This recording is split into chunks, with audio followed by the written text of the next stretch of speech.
respect and your leadership, understanding how the rest of the world treats us and what balance and what fair trade finally is going to be, is going to take care of America. It's going to launch the External Revenue Service to start to build the power and prestige of America back. And I'm honored to be helping you on that course. It's an interesting term, right? The External Revenue Service. We're going to take in a lot of money from the outside, and that's going to keep our taxes low, and I think getting a lot lower. It's going to be a lot of money, and the external will take care of the internal to a large extent. So I think it's going to be a beautiful transformation. Linda, you might say a couple of words. You've done so amazing. It's a 50% cut. And more importantly, we want to bring education into the states. We're at the bottom of the pack, but we're the most expensive per pupil. And we want to bring education back to the states where they can teach the students lovingly with their parents and with the boards and everything else. And they'll be every bit as good as these other countries. These states, these individual states will do a phenomenal job. You want to say something? Yes, sir. And if we think about education, if we don't address the issues in education now and start getting our scores up, what are we going to find our next generation after that? Where are our engineers, our doctors, our lawyers, our scientists, our AI and technical experts going to come from? We will go farther and farther down, and with everything else we're doing within our country, building manufacturing, bringing all of that back, if we don't educate in the best way we can, we will be lost, and those generations will be lost. It is, I think, the cornerstone of our culture and what we need to focus on.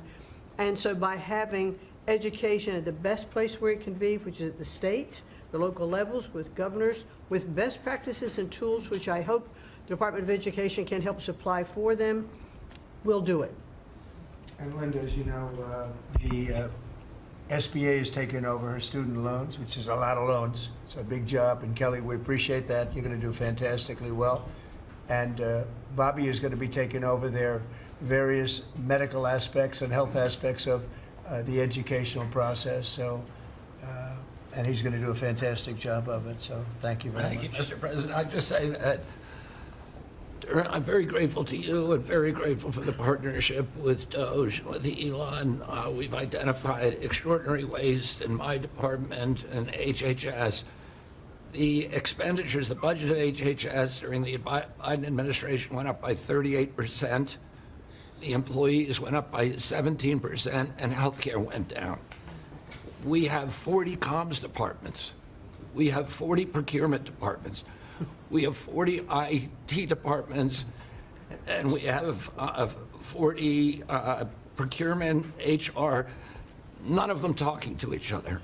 We are, with Elon's help, eliminating the redundancies. We are streamlining our department. We're going to go back to providing gold standard science. We're going to get the money to the scientists and to the patients rather than to the administrators and to the bureaucrats. And we're going to restore gold standard science, and we're going to make America healthy again. Thank you very much. It's great. If you might, Madam Secretary, say a little bit about what's happening and how well we've done at the border.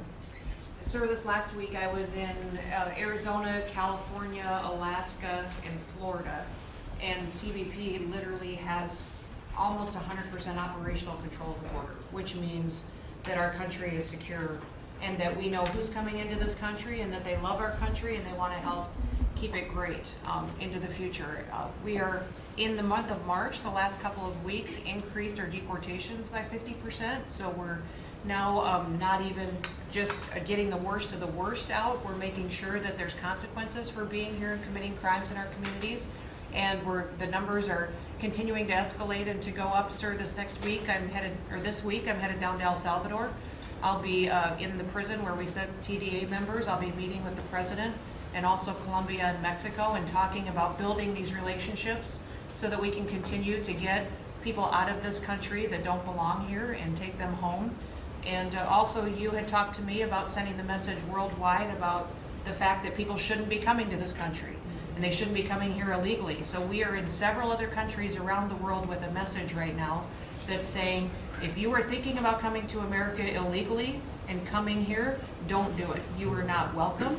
We have a legal process to becoming a United States citizen, and there are consequences if you come here illegally, and America has changed because we're putting Americans first. So we've also, the Coast Guard has done phenomenal work. I don't know if you all have reported on it, but we have broken historic records in the amount of drug interdictions that they have brought in. We've repositioned the fleet to go after the fentanyl crisis and to go after the southern border and securing it, and they've done amazing work as far as that. We were down in Florida. They brought in $500 million worth of cocaine that they had done in 14 interdictions and had brought them in, going right directly after the cartels, and doing great work there. And we have a cutter that we have sped up the process, sir, the icebreaker. That'll be hitting the waters here this summer, and we've got 2 more that will be coming. But you know, Russia is using their cutters and icebreakers up in the Arctic to do surveillance on us, and we're going to reposition our fleet to continue to partner. I want to thank the Secretary of Defense and the Navy for all of their help and partnership too.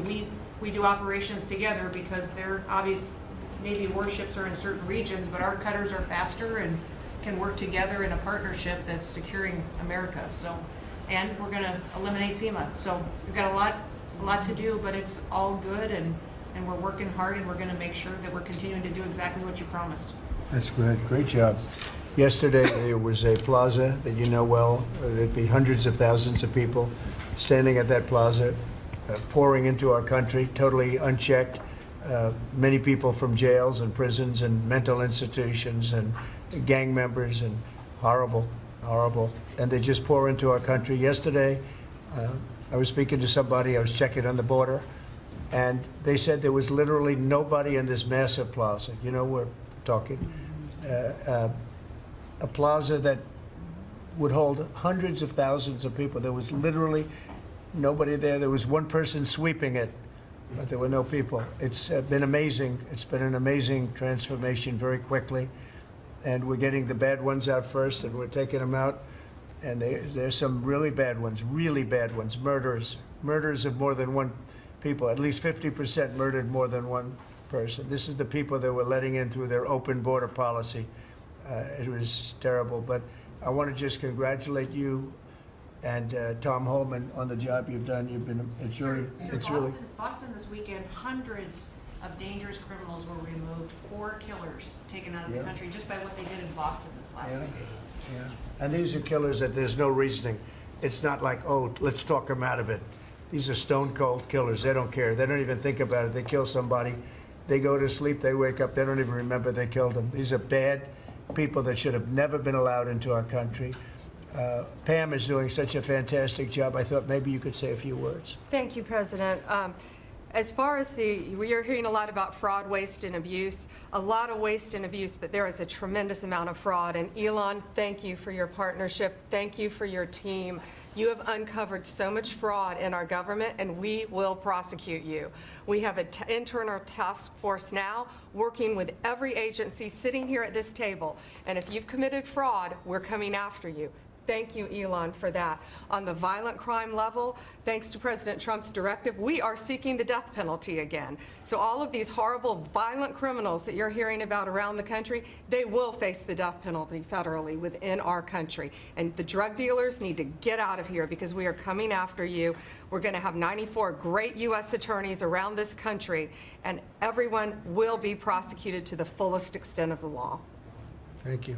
Thank you, President. Is that your directive? I couldn't have said that better. That's very good.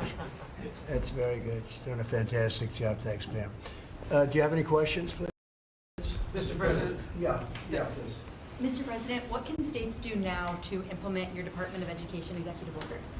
Well, I think what's going to happen is we are cleaning out a lot of things like the loans, student loans, which will be handled very professionally by people that do that. And then, as you know, RFK Jr. is going to do a fantastic job having to do with health and the other things, and frankly, better than the people at the Department of Education. You see the buildings all over D.C., and then the rest is the states are going to start coming in and taking all of the information on all of their students. And I think a lot of that information is going to be shipped to different states like Iowa, like Indiana, like so many. They're so anxious to get. They're calling us, and they're so anxious to get it. We'll be shipping the records of the children that they're taking care of, that they want to take care of, and the process will begin. And I think it won't be that long before the states will be really running the Department of Education. Our teachers are going to be taken very well care of. And I said, personally, I don't care union, non-union, it doesn't matter. Teachers are so important to this country and to me. And we're going to take great care of our teachers. And I know it's very important to Linda. Yes.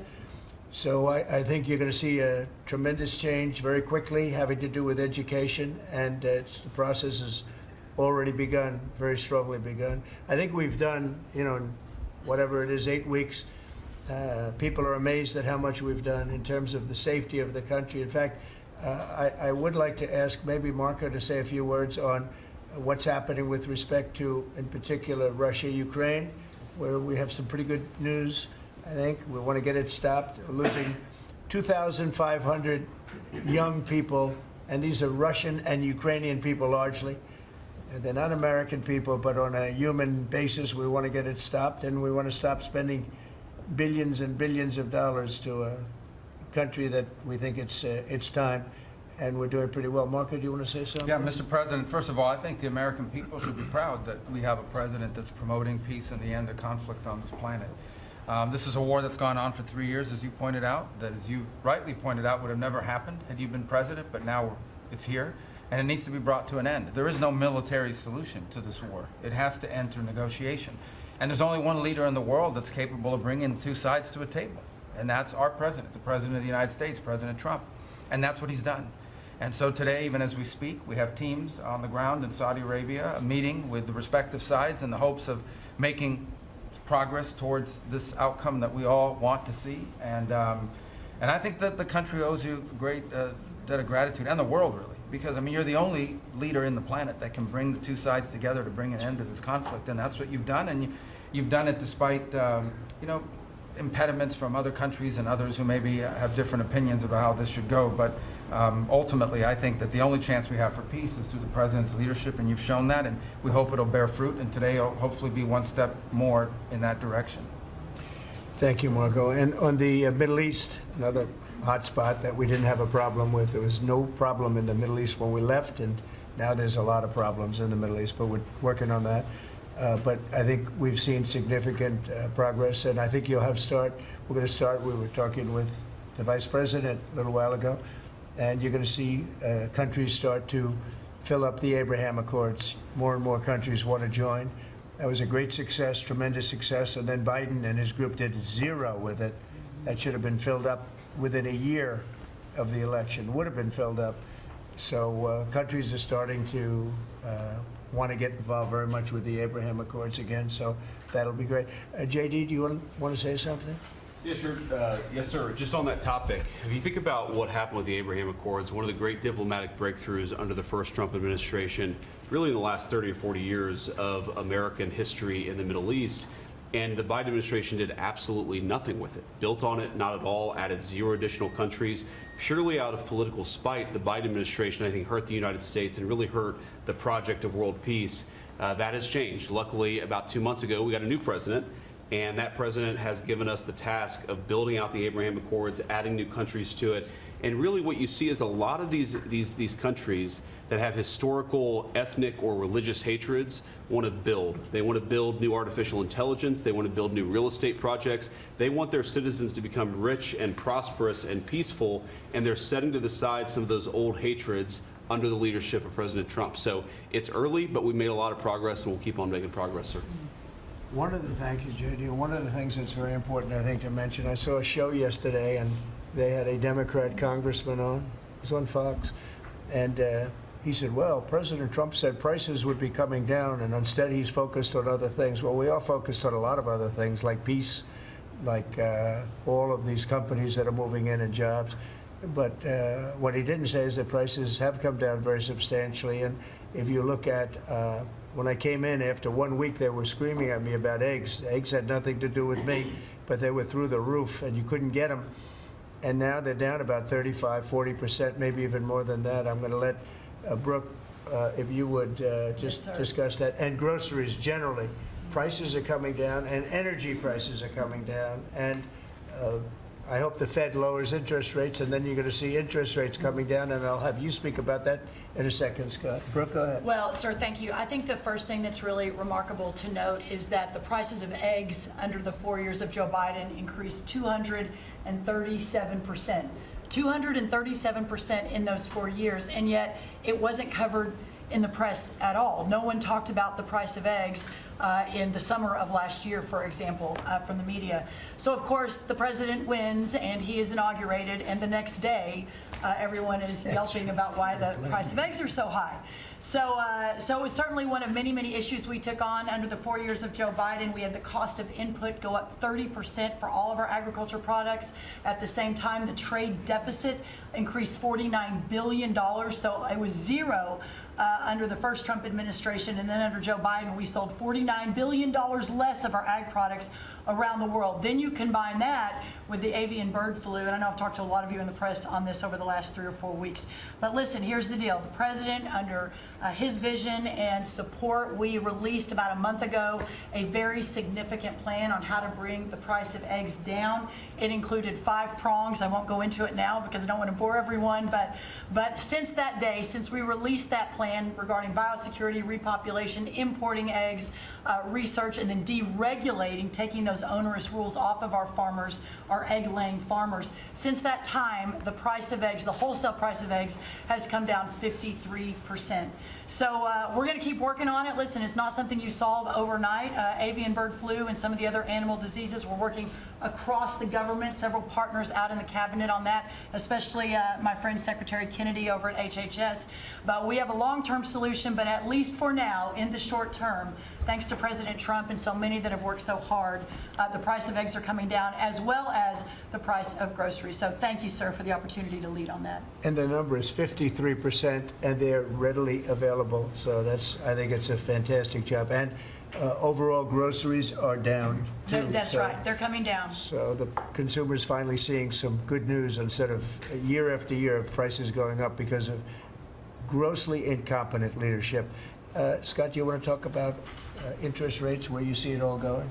Yes, sir. So we are, under your direction, we're reprivatizing the economy. We're bringing down government spending. We're bringing down excess employment in the government sector. On the other side, we're going to re-leverage the banking system. We're going to have all the new manufacturing jobs, so everyone who's laid off from the government will have an opportunity to go into the private sector, and that is going to lead to disinflation. Inflation is under control. We're going to get the affordability crisis fixed. So lower energy, deregulation, more private sector jobs that will naturally get interest rates down. Interest rates down. Mortgage rates are down almost every week since January 20th. The energy costs are down about 15%. Crude oil's down about 15%. And as we keep that going, interest rates are going to keep declining. It'll be good for mortgages. It'll be good for credit card debt. It'll be great for auto loans. That's great. And you're doing a really, really good job. I'd like to see the Fed lower interest rates. That's just my opinion. Because things are coming down. We have inflation under control. Tremendous amounts of money will be soon coming in from tariffs, which is about time that we were able to partake. We've been ripped off by every country on that basis, and it's about time. But that will be, I think, treated very fairly. Will be very fair. But the money that we're talking about is rather astronomical, and it should be, because we put years and years. I was able, in the first term, we had a great first term with the highest stock price increase ever, all the different things that we had. But one of the things, we took in a lot of money in tariffs, and I had just started that process, and we had to slow it down because of the COVID. We didn't go forward. We did a very good job with COVID, but that was something that happened to the whole world. It was a shame. What a shame. All those people dead, and all of the problems that it caused for countries far worse. I mean, some countries still haven't recovered. Economically, they haven't recovered.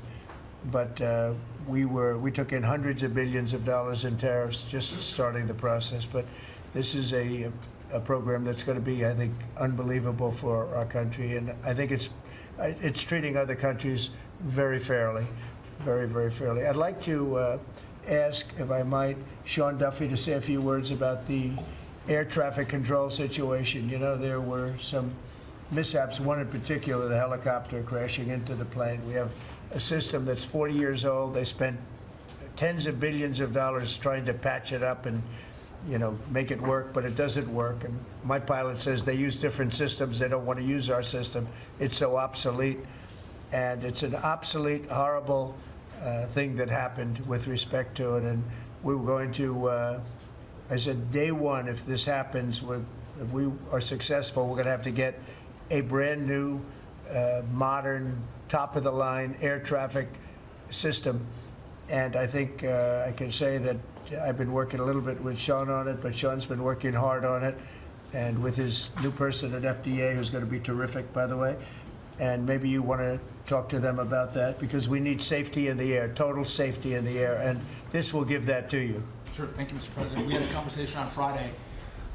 Again, our air traffic control system, as we talked about maybe privately or I don't know publicly with all of you, but we have decades of ideas and billions of dollars, and no progress is ever made on any of these initiatives. Air traffic control is the same thing. And so we're having a conversation about building a state-of-the-art, brand new, best technology, envy of the world, air traffic control system. And what's interesting from the DOGE team is they'll look and say, well, what is the problem? Why hasn't this been built? This is about safety. This is about people's lives. All of you fly, your family flies. Why hasn't it been done?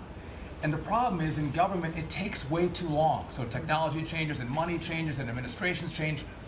We have to do this fast, which is why we need the partnership from the Congress to give us the money up front.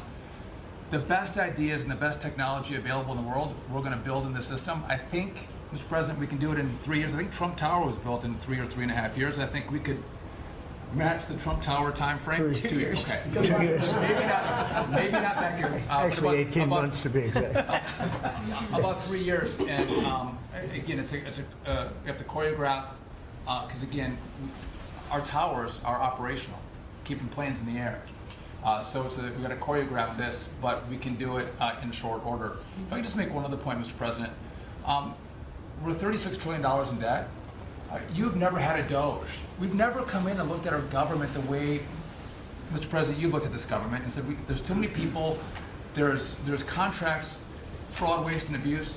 And so we've had a few bumps in the road as we've gone through this process, but if you look around this room, everybody has seen how the process has evolved, and everyone appreciates some of the insight and technical support that we've gotten to make this government more efficient, to make it more responsive to the American people.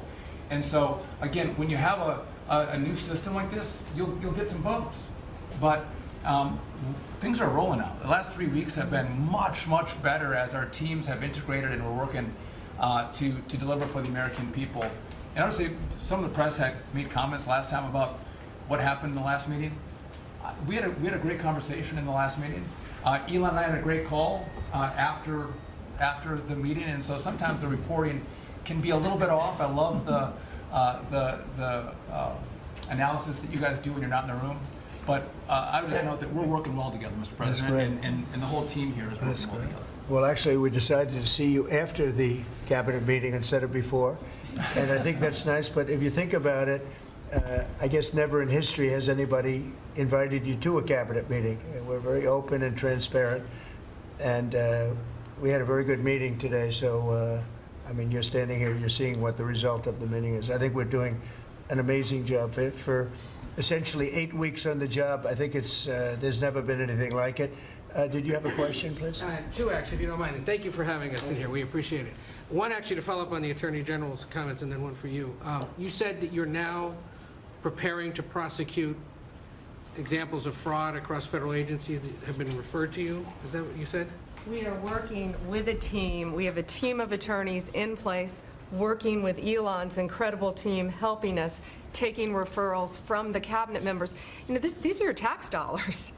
And a lot of it is just abuse, a lot of it's waste. But if it's fraud, we are investigating it, and we're coming. You've got referrals. We are looking at multiple cases of fraud throughout the federal government.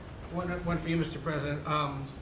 Greenland is confused about the Second Lady and the National Security Advisor visiting this week.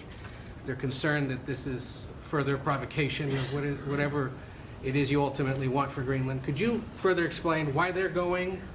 What is the ultimate end goal when it comes to Greenland? Well, not provocation. This is friendliness, not provocation. We're dealing with a lot of people from Greenland that would like to see something happen with respect to their being properly protected and properly taken care of. They're calling us, we're not calling them.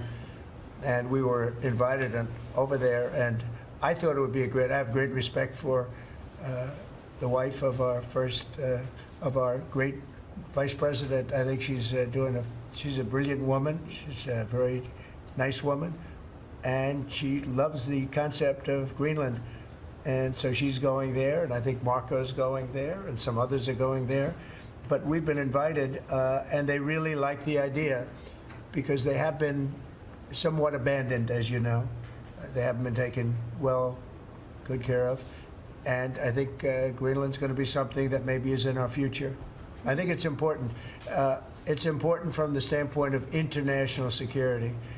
And if you look at the ships outside of Greenland, you have Russia, you have China, you have lots of different people and lots of different places, and it cannot go on the way it is. It's not going to go on the way it is. I'll make a statement. It's not going to happen. So they're going there, and that's purely friendship. Who's doing the inviting? You said people. A lot of people, yeah. People from Greenland are asking us to go there. We have many, many requests from many, many people, some officials too. Mr. President, yes, I ask please. you about economic forecasts. I saw one economic forecast coming out from the OECD this past week. They are forecasting stagflation for the United States, a downtick in terms of GDP growth.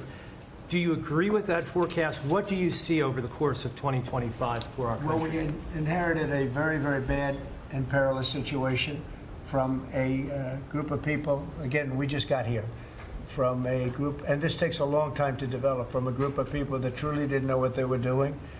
And you see that with not only costs, you see that with all of these fake contracts that have been given out. So we inherited a bad situation, but I think we're going to have an economy that booms. I think when it all kicks in, it's not going to take very long, because some of these people that announce that they're going to spend billions of dollars, I mean, literally, Apple is spending $500 billion. They've never made anything close to that to do that. They're building plants here instead of China, instead of other places. When it all happens, and it's going to happen very soon, these are people that are already, in many cases, they're already starting. They just announced.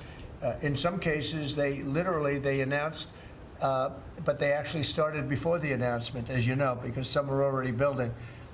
This is going to kick in. I think it's going to be amazing. So they're looking at, based on numbers that I was looking at 6 months ago, 7 months ago, I was very concerned about the economy. We're going to have something that's like nobody's ever seen before. We have numbers, and we have job generation that I don't think we've ever seen before. See how it works out? But I think the economy is going to go through the roof.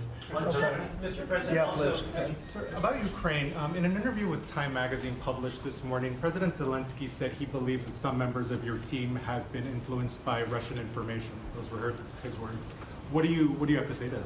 Well, probably they have been influenced to get this thing settled, because Ukraine wants to see it settled. I think they have to have it settled, and Russia wants to see it settled. And I think if I weren't president, this would never happen.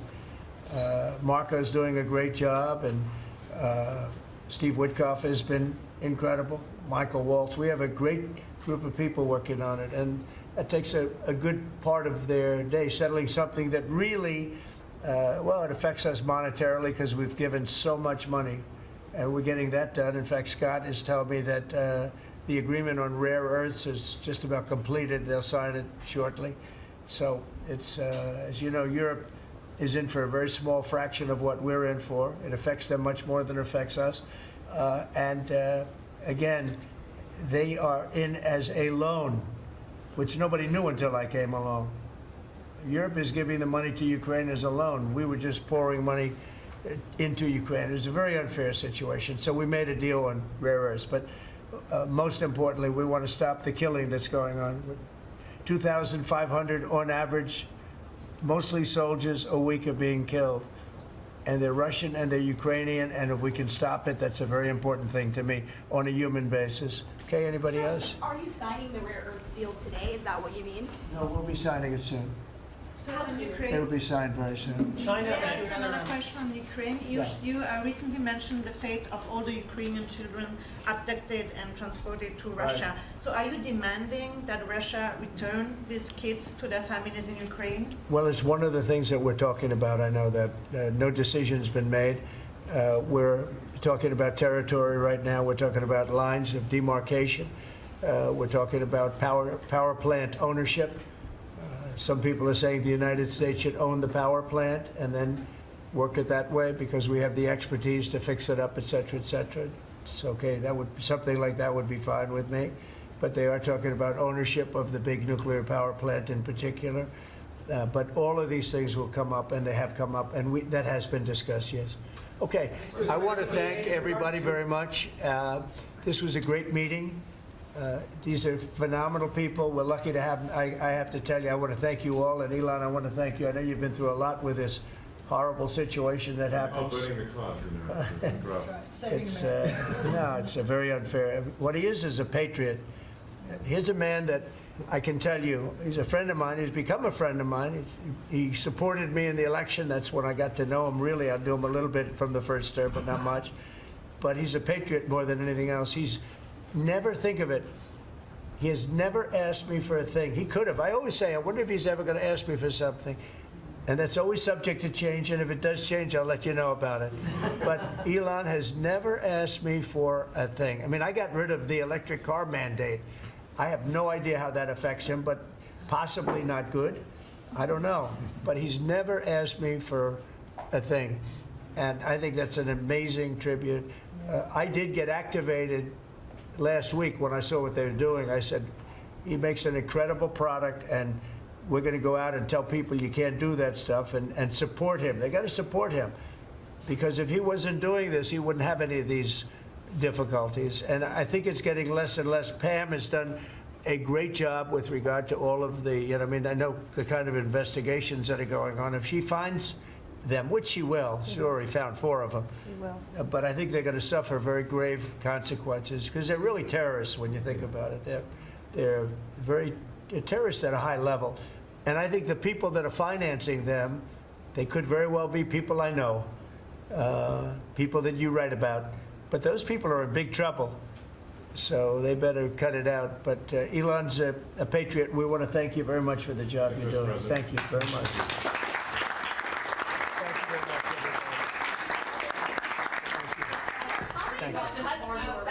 Thank you, everybody. Sir, how many more press do you expect to come out? Thank you. Thank you. I'd just also say thanks to all the Doge team who are getting death threats on a daily basis, just trying to do the right thing for the American taxpayer, for the American people.